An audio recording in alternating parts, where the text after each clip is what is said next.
of how quickly the time at Chouteau had gone. There was Clara Delacroix, so proud of the fact that her parents were among the earliest French settlers of St. Louis.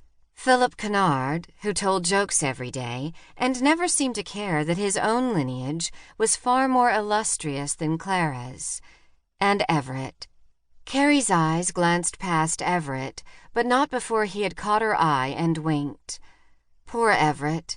From his name that barely fit on his commencement certificate, to his arms that extended far beyond the limits of shirts and coats, everything about Everett Higginbottom was long. Well-liked but teased mercilessly, Everett had been nicknamed Dan because he shared the long face and protruding teeth of another Dan in town, a fire horse. Carrie pondered Everett for only a brief moment before launching into the address she had agonized over for weeks. As she spoke, she continued to search the crowd, ever hopeful that Lizbeth and her surprise would still appear. Her speech concluded, Carrie took her seat among her classmates, heedless of the applause and the beaming faces of her grandparents in the front row. Disappointment set in. Suddenly, it didn't matter that she had won the right to deliver the address. He hadn't come after all.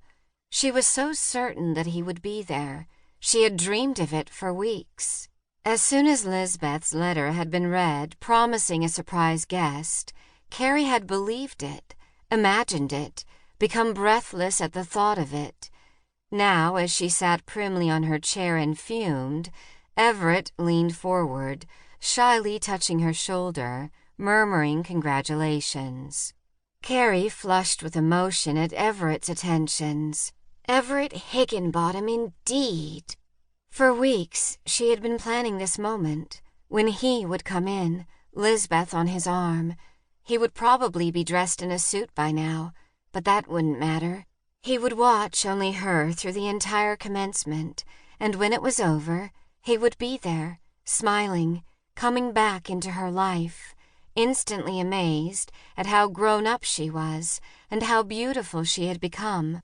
She knew what she would do. She would deliver her commencement address, smiling at him, showing him that she remembered everything.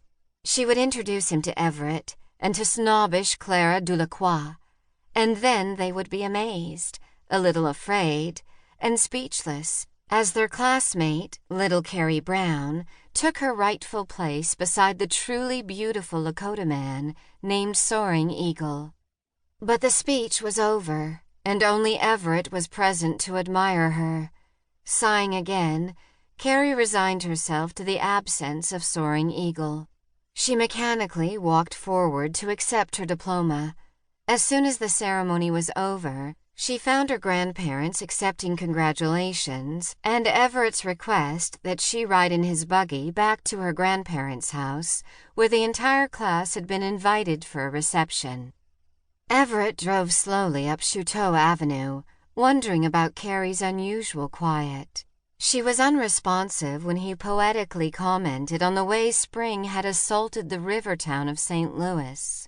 As the carriage made its way along the river, sunlight glanced off the spire of the Riverside Cathedral. A freshly painted steamboat bobbed at its moorings. Light danced on the surface of the river. Carrie was oblivious to the beauty around her. Everett tried another topic of conversation. "You did a wonderful job, Carrie, with the commencement speech." Carrie nodded noncommittally. "You seemed, well, kind of distracted. I was worried you'd forget something." Everett kept the carriage horse at a walk. "Oh, it's nothing. Just some friends from Nebraska said they would come. I hoped," Carrie blushed. "I was just disappointed, that's all."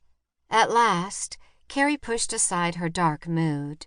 Forcing herself to smile brightly, she patted Everett's arm and nodded towards the bay filly that pulled the carriage. "Did Maisie forget how to trot?